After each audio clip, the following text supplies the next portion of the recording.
Hello everyone, welcome to my channel Chinnu sweety ప్రపంచం. మీరందరూ ఎలా ఉన్నారు? మేమైతే బాగున్నాము. మీరందరూ బాగుండాలని కోరుకుంటున్నాము. ముందుగా అందరికీ దేవి శరన్నవరాత్రుల శుభాకాంక్షలు. ఇది వచ్చేసి గురువారం రోజు వ్లాగ్.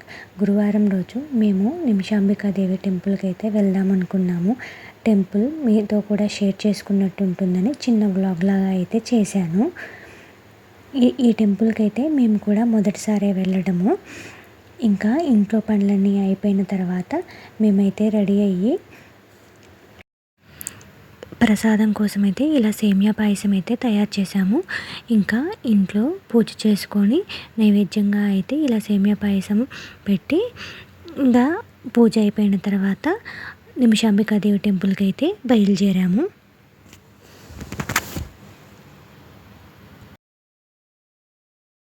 ఇంకా గుడి దగ్గరికి అయితే వచ్చేసాము.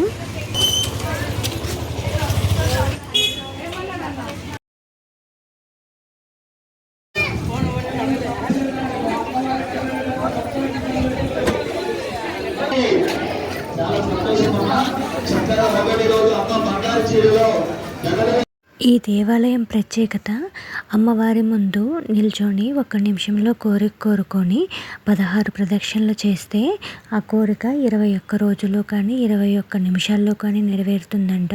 నెరవేరిన తర్వాత వచ్చి 108 ప్రదక్షిణలు చేయాలి అని అయితే చెప్తున్నారు.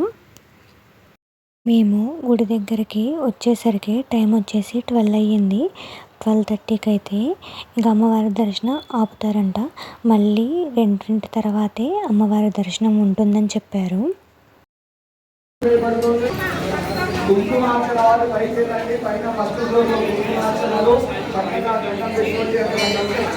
ఇక్కడైతే ఇంకా కుంకుమార్చన, అమ్మవారికి వడి బియ్యం పోయటం వారినైతే పిలుస్తున్నారు. 12:30కి అయితే అమ్మవారి దర్శనం నిలిపివేస్తారంట. కొత్తగా ఎవరైతే ప్రదర్శనలు స్టార్ట్ చేస్తారో వాళ్ళనైతే స్టార్ట్ చేయొద్దని చెప్పారు. ఇప్పటి వరకు ఎవరైతే స్టార్ట్ చేశారో వాళ్ళను కూడా ఆపి 2 తర్వాత అయితే మొదలు పెట్టమని చెప్పారు. కొత్తగా వచ్చిన వారిని 2 తర్వాత నుంచి అయితే స్టార్ట్ చేసుకోమని చెప్పారు. ఇంకా 2 వరకు అంటే చాలా టైం కదా, స్వీటీ ఏడిపిస్తుందని అమ్మవారి దర్శనం కూడా అవ్వదేమో అని ఇంకా మేము ప్రదర్శనలు అయితే చేయలేదు. డైరెక్ట్గా వెళ్ళి దర్శనం అయితే చేసుకొని వచ్చాము. ఇంకా పక్కనే ఆలయానికి ఆపోజిట్ సైడ్లోనే పోచమ్మ ఆలయం ఉంది. ఇక్కడ కూడా అమ్మవారిని బాగా అలంకరించారు. ఇక్కడైతే చాలా ప్రశాంతంగా ఉంది, హడావిడి ఏమీ లేదు. ఇక్కడ వచ్చిన వారు వచ్చినట్టు అమ్మవారి దర్శనం చేసుకొని వెళ్తున్నారు. ఈ గుడి కూడా చాలా బాగుంది. ఇంకా ఇక్కడైతే లడ్డు ప్రసాదం, పులిహోర కూడా ప్యాకెట్లు అయితే అమ్ముతున్నారు. ఇంకా చీరలు, అమ్మవారి చీరలు కూడా అమ్ముతున్నారు. కావాలన్న వాళ్ళు తీసుకోవచ్చు కూడా. నవరాత్రుల్లో మొదటి రోజు కావటం వల్ల జనమైతే బాగా ఉన్నారు. మేము బయలుదేరే టయానికి స్వీటీ నిద్రపోవడం వల్ల మేమైతే లేటుగా వచ్చాము. కానీ దర్శనం అయితే బాగా జరిగింది. ప్రదర్శనలు అయితే చేసుకోలేదు కానీ దర్శనం అయితే బాగా జరిగింది. దర్శనం క్యూ లైన్లోనే మాకు 1/2 అవర్ పట్టింది. మీరు ఎవరైనా రాదలుచుకుంటే ఈ నవరాత్రుల్లో 12 కొంచెం ముందు రావడానికి ట్రై చేయండి. ఎందుకంటే 12:30కి దర్శనం ఆపుతారు కాబట్టి హడావిడి అవుతుంది. అందుకే ఎర్లీగా వచ్చి అయితే దర్శనం చేసుకోండి.